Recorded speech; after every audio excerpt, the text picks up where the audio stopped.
Hey everyone, happy Saturday, October 19th, 2024. Happy to have you back here. Hope everybody's having a great start to their weekend out there. We're going to be talking about temperatures that are way above normal for late October standards. We're also going to be looking at precipitation chances going through this weekend and also into next week, as well as two tropical storms that have formed in the Atlantic Ocean, where they're going and what impacts can you expect going through the period. We're going to be going through everything that you need to know in this video. So make sure to subscribe to the channel. Most importantly, like the video, give it a thumbs up down below. Also leave any comments, questions, and concerns below. We'll get to all of those after the video. So what you're looking at here is your height anomaly map for the weekend. And what this basically shows here in a nutshell is in the oranges and reds, that's where your high pressure is. And typically with high pressure, lots of sinking air, warmer temperatures typically, and really uneventful weather. We're really not seeing a lot of precipitation with high pressure. We have low pressure in blue, and notice you see that further up here to the north in Canada. That typically brings cooler weather most times with cloud cover and precipitation, but also some active weather. And you can see we have a cutoff low pressure system down here in Arizona. So that is bringing some cooler temperatures to those areas. So let's look at your temperatures to start this morning on Saturday. We did wake up to some chilly weather across portions of the Northeast down into the mid-Atlantic, also across the West as well, but not overly cold for any, outdoor activities or anything like that this morning. As we go into this afternoon, pretty unseasonably warm up here across southern Canada from Alberta into Saskatchewan, Manitoba, Ontario, and Quebec, but also the northern tier of the United States. And looking at those afternoon highs, yes, we're into the 70s all the way up into the Hawkeye state of Iowa, into the Cornhusker state of Nebraska, and the land of Lincoln here in Illinois. We're going to be in the 70s this afternoon. Nice spring-like day really across those areas on this Sunday afternoon. A little bit cooler further off to the west. Temperatures are in the 50s and even the 40s and higher elevations here into Arizona and Colorado and New Mexico. And looking at your Sunday morning, any church services that you're attending, any errands you have to run, we're really not seeing temperatures very bad at all. We're seeing temperatures in the 30s and 40s, a crisp start to the day, but not overly cold, not overly warm. And look at the afternoon temperature anomalies tomorrow. You thought today was warm. Well, think again. Across southern Canada, the northern U.S., areas could be 30 degrees above the norm, folks, for this time of year.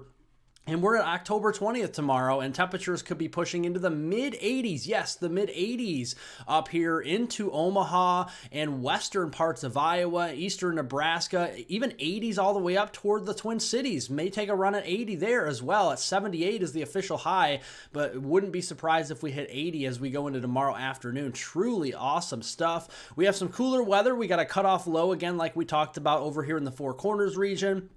That will obviously keep us a little bit cooler as we go into tomorrow afternoon for Utah, western Colorado, northern Arizona, and northwest New Mexico. Now let's talk about the weather pattern going through the weekend. Well, we got triple high pressure across the east, and when you got high pressure that strong, you're going to be seeing lots of sunshine. So sunsplash skies going through today. That'll really continue. We got 4 high pressure systems across the east tomorrow, so obviously we're going to be seeing lots of sunshine across the east. We got a little bit of some wet weather across the west. So let's dive into that. We got that cutoff low pressure system down here in Arizona and New Mexico this weekend, and it's cut off from the main flow in the jet stream, right? The jet stream's further north in Canada, and it's all by itself down here in the Four Corners region. It's not going to be moving very fast. It's cut off from the main jet stream flow, and you can see though, it's going to be pumping in some moisture out ahead of it. The Gulf of Mexico is open, and parts of the Eastern Pacific is open for moisture, and you can see it's going to be pumping it right into those areas in New Mexico, into Colorado, and the Western Plains this weekend. Unfortunately, though, it's going to be pumping in enough moisture instability to produce the potential for tornadoes down here, even in eastern and southeastern New Mexico. So Roswell, down into the Carlsbad area, Hobbs, all the way up into Clovis. We're going to be keeping an eye on you. We have a 2 to a 5% chance of tornadoes today. And in those same areas, again, the Roswell area could be under the gun for more tornadoes as we go into Sunday at a 2%. So be keeping a very close eye on you there as we go in through the weekend. This afternoon, here is the precipitation. Like we mentioned, sunsplash skies across the east. You can't go wrong with this weather forecast. Get outdoors and enjoy it across the eastern U.S. Going to be amazing out there with warmer temperatures for this time of year, lots of sunshine. We have that cutoff low pressure system, like we mentioned, bringing precipitation, and those higher elevations could be seeing some snow in Colorado down into northern New Mexico. Also another storm system up here in western Canada, so British Columbia, Alberta, and even Washington State could be seeing some precipitation as well. Tonight, same thing. We're just going to see that moisture continue to pump in across the Four Corners region, bringing us precipitation, and we're going to see that as well as we go into Sunday. Here's the rainfall amounts going through your Monday time frame on October 21st. Pretty heavy rain over here into northeastern New Mexico, right? We could be seeing several inches, 6 inches of rain or so into some of these areas, and it's a pretty heavy rainfall for northwest Washington State as well. So the Seattle area could be getting pretty wet through the weekend, and that could add up to a couple inches of rain for you as well. And here's the snowfall output going through Monday, October 21st as well. The snowfall is really going to be more widespread up here in British Columbia, western Alberta, and even parts of Alaska could be seeing some decent snows as well. And the highest of elevations could be seeing as much as 2 feet of snow up here into western Canada. And then maybe a couple of feet of snow here in the highest elevations of the Rockies as well. Western Colorado, northwestern New Mexico, northeastern Arizona near Flagstaff could be seeing some pretty decent snows up in the mountains there. And going into next week, Monday, October 21st through Friday, October 25th, we're going to see zonal flow in the jet stream across North America. What this means is it's going to keep the colder air bottled up to the north and the more Pacific, milder air further to the south. The Pacific air is what I mean is the airflow is going to be coming from the eastern Pacific, moving east across the lower 48 here of the United States and into western Atlantic Ocean. So we're really not going to see a big warm up. We're really not going to see a big cool down, just kind of normal air across the parts of the United States and kind of mild Pacific air at that. But it will lean above normal for this time of year as we're getting into late October. Our average highs are getting a little bit lower here as well. Precipitation anomalies through next week. Yeah, it's going to be hard pressed to see a lot of rainfall out there. A lot of the United States will be dry. And looking at Monday, you can see there will be some precipitation out there. It's not going to be completely dry across the United States, but a lot of us will remain dry going into Monday. Maybe some showers here, maybe a storm in the Central Plains, some rainfall up here into the Pacific Northwest, otherwise some snow showers in southern Canada. We're going to have that system skirt by across southern Canada as we go into Tuesday.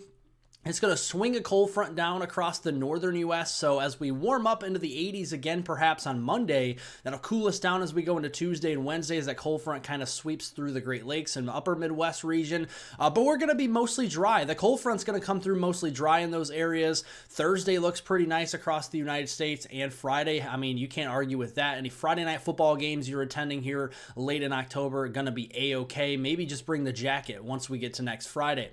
Here is the rainfall prospects through next week. This is Monday, October 21st through Friday, October 25th, and it's hard pressed to see even a half inch of rain anywhere in the United States. Maybe over here in toward the Portland region in Seattle, northwestern California. That may be stretching it a little bit. Southeastern Canada, maybe some moisture around an inch at most through next week. Otherwise, the United States, northern Mexico even, pretty dry next week. And this is not good news, folks, because the latest U.S. drought monitor that was released this past Thursday, they release them every single Thursday, and look at all of the tan and orange and red shaded colors here, folks. In the tan, that is moderate drought. In the orange, that's severe drought. The red is extreme, and the maroon reds is exceptional drought, the worst category of drought you could have. And look at how widespread it is across the central U.S. or just the U.S. in general. So we need some help with moisture, and unfortunately, we're just not getting it next week. Looking at the snowfall, we're going to be laying out the snowfall across the north, across portions of northern Canada, and especially Alaska next week. I think we could be seeing several feet of snow in those higher elevations of Alaska. So we're laying out the foundation of that snowpack that's actually been running a little bit below normal for this time of year across Alaska and northern Canada. So it's nice to see If there's any snow lovers out there, this is a good thing to see. The snowpack really starting to build there in Alaska, setting up for our winter further south in the lower 48. We'll see how that works out here in a couple of months. Turning over now to the tropical weather update here, and what was a slim to none chance of both tropical storms developing has actually occurred. We have Tropical Storm Nadine making landfall here near the Yucatan today, and we have Tropical Storm Oscar that has developed here in the eastern Bahamas and just north of the Dominican Republic. Let's look at both of these on the GOES satellite imagery, and very robust is Nadine here just near the Yucatan. Very tall thunderstorm tops there, and a little bit weaker of a system north of the Dominican Republic. Just a lot of dry air out there for Oscar to work with. But both of these systems, like we have mentioned for several days now, have a lot of thermodynamics to work with. The water temperatures, those ocean temperatures are well above normal for late October, so there is some fuel to add to the fire here. So here is Nadine. This is a 50-mile-per-hour tropical storm. It's moving west to 8 miles per hour. It is making landfall as we speak here. We have tropical storm warnings up for the Yucatan all the way down there into Belize. Very heavy rainfall in Belize and Guatemala here over the next couple of days. Some flooding will be possible, if not likely there. Tropical Storm Oscar is a 40-mile-per-hour tropical storm, a little bit weaker than Nadine. It's moving west right now at 13 miles per hour, just to the north of the Dominican Republic and Haiti.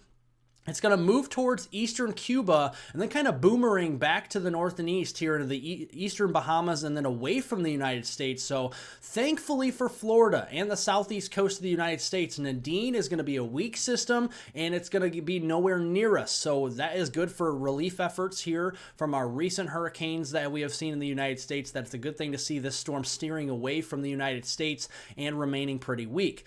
Going into tomorrow, here you can see we are having very heavy rain from Nadine over here into Guatemala, Belize, and southern Mexico.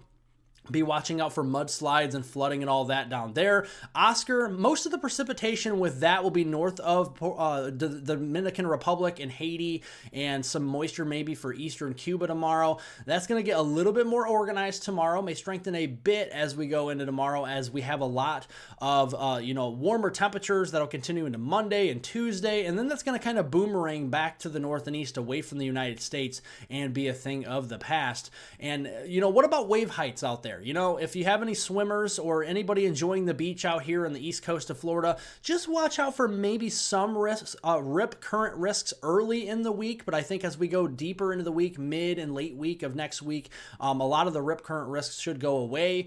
Maybe just slightly elevated wave heights, nothing crazy or anything like that, so don't worry about that. But just keeping an eye on early in the week for maybe some rip current risk and rough surf.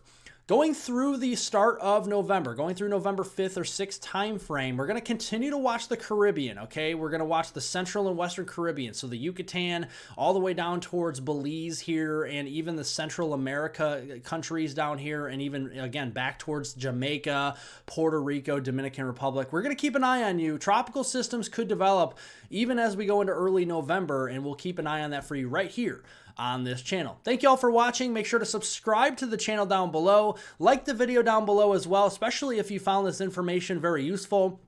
For any of my videos, live streams in the future, make sure to click the bell icon for notifications on those.